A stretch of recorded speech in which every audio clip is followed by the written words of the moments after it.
I am deeply conflicted. Yes, it's complicated.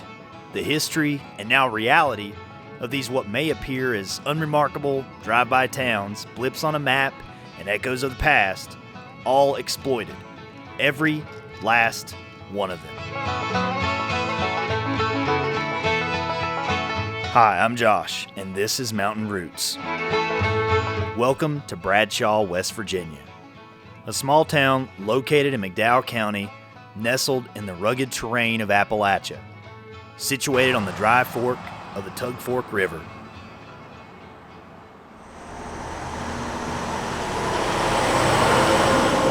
For over a century, timber and mainly coal mining played a central role in this area's economy and culture. Hardly a single square inch hasn't felt the effects and aftermath of King Coal and the billion-dollar coal fields of southern West Virginia. But can you imagine how different life could have been if people had been able to retain the mineral rights beneath them and were able to hold a stake in the wealth that was extracted from these hills? Or what if it wasn't exploited at all? But this isn't some entry-level college philosophy course, so I'm going to deal with things as they are here. So why is here? Coal began its decline decades ago, and with it a substantial drop in population have brought new challenges to places like Bradshaw. Times have obviously changed.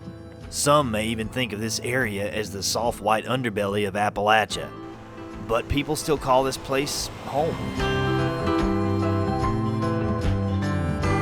And regardless of changes in the broader geopolitical landscape, changes in public opinion on how we source our energy, and how this trickles into these small towns today, there's still a sense of community here, and their patriotism is on full display as well.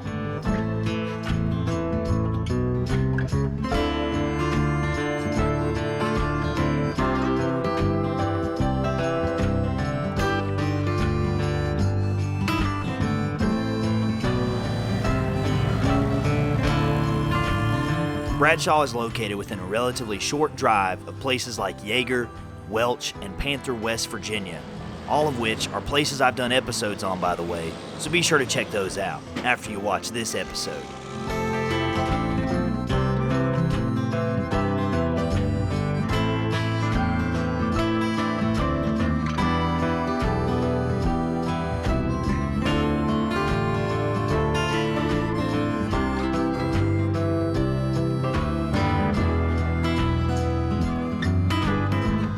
Coal mining communities like this are commonly known as company towns, which probably gives you an ominous sense of just how much coal permeated, and still does, these little Appalachian communities.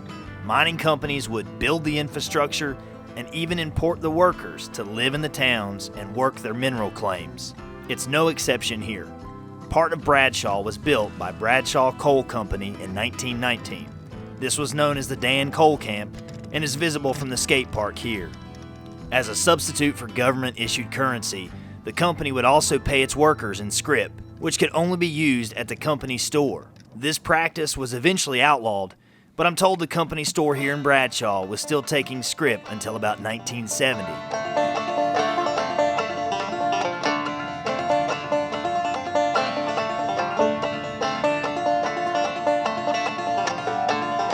Today, due to shrinking population across McDowell County, schools have been consolidated. Earlier you may have noticed the old grade school, a structure now under repair to raise it out of the floodplain, but it hasn't seen students in a long time. It's used instead as a town hall.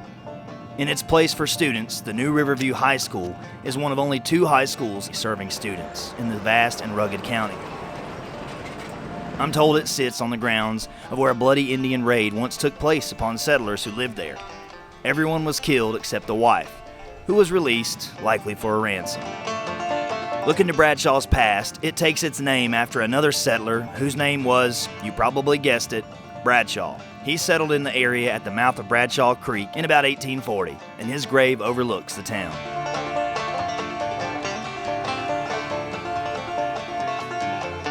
Driving around, talking with folks, and learning more about this place, it's hard to believe Bradshaw used to have 2 theaters and even a taxi company. This town may be small, it may be struggling by all appearances, but the people I've met here have heart. In some way, Bradshaw seems to be fighting to keep its community alive. From church-organized fall festivals, to school bonfires with the community, to car shows and Christmas parades, as well as bingo nights at the community room. Logistically, since interstates and highways mostly bypass many of these coal towns, further depleting their economies, service towns in the coal fields are left trying to redefine themselves. Some are doing that with ATV tourism, which is a thing I see in Bradshaw with their hometown trail days and the nearby outlaw trails, as well as the Hatfield and McCoy ATV trail system. Another local employer in the area is Snamco, originally the Sun Amusement Company that sold video and arcade games, but now provides hardware and grocery stores in these parts.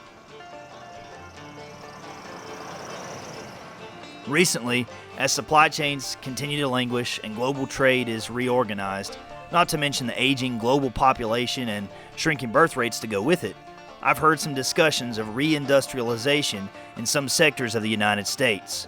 Could this be a possible solution, a phoenix, so to speak, to rise from the ashes just on the horizon?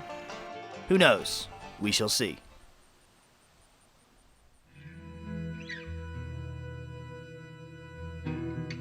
I know there's incredible interest in the work I'm doing. If you want to also support and help keep me on the road producing this series, there are several ways you can help. Watching, commenting on, and sharing the episodes is always a great starting place. You can also become a channel member on YouTube for as little as $1 a month. There's also the Super Thanks option on YouTube beneath any video that you watch so that you can donate as much as you like. Facebook has also started a similar feature to the Super Thanks called Stars. 100 stars equals $1 and can be donated on videos you watch there. You can also become a monthly patron on Patreon. I have a variety of membership levels set up there, and starting now for the new year, I have a new Riding Shotgun membership level for only $2.99 a month.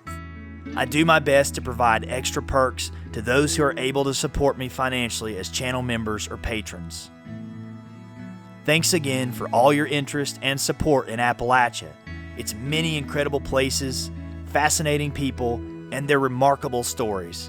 This is all something I think is worth sharing.